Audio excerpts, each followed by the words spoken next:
Ne, to je zdaj srečanje, ki ga imamo na tem koncu in kar nekaj kandidatov so še drugod odprišli, ampak nismo. Mi smo začetno takrat ven na kaj so?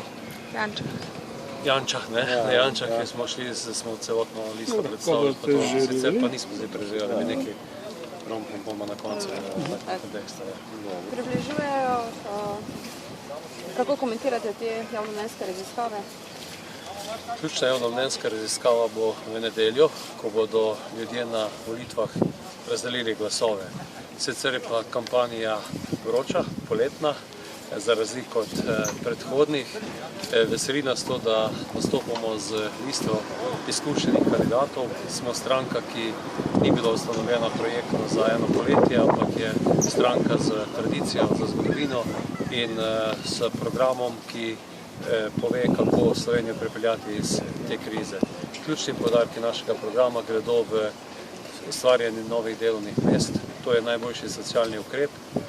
Slovenska ljudska stranka bo še naprej strateški partner slovenskega gospodarstva, v oporu slovenske obrti, podjetništvo, kmetstvo, poenostavitev države, nižji davki, predvsem davek z naslova dela, dohodnina do 700 evrov neto mesečnih prejemkov, mora biti takšen prejemek dohodnine prost.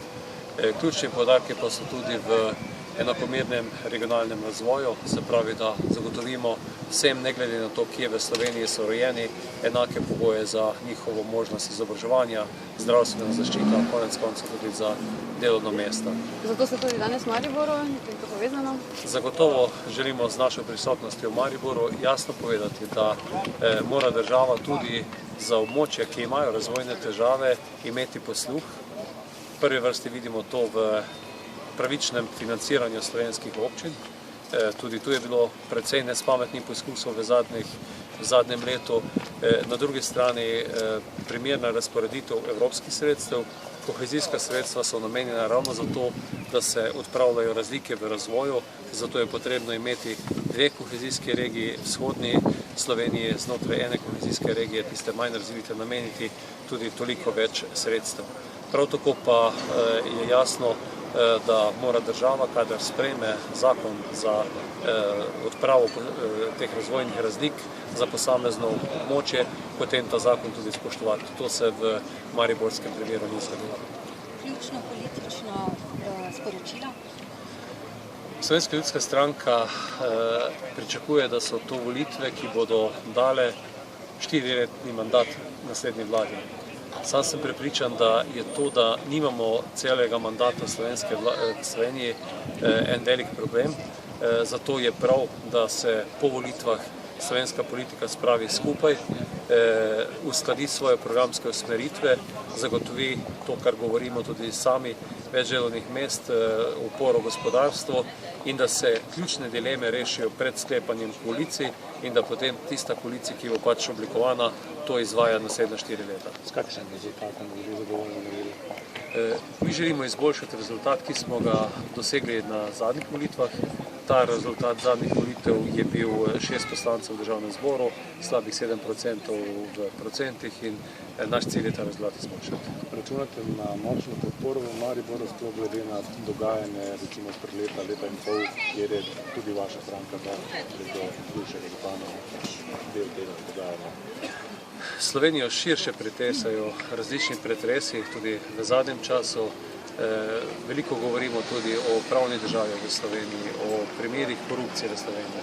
V naši stranki smo bili prvi, ki smo začeli delati red tudi v svojih vrstah. Tudi v Mariboru je bil primer, ko je moj prijatelj, gospod Kangler, pač zašel v te težave, do katerih smo se v stranki jasno predelili na takšen način, da smo enostavno župana Kanglerja mu svetovali, da odstopi iz stranke in da stranko razvrniti in premeni. Glede na to, da tega ni naredil, smo takrat tudi naredili to izločitev. V slovenski politiki je vse premalo te politične samorefleksije, zaradi tega je potrebno, da se inštitucije pravne države spoštuje. Mi ne hodimo stavkati, kričati pred sodišča, pred zapore, ampak želimo, da slovensko pravosodje, sodstvo hitro deluje, da so sodbe v pravičnem roku, kar je ustavna kategorija. V osnovi je to potrebno pravno državo spoštovati. Zato tudi vabimo Slovenke in Slovence na volitve nedeljo.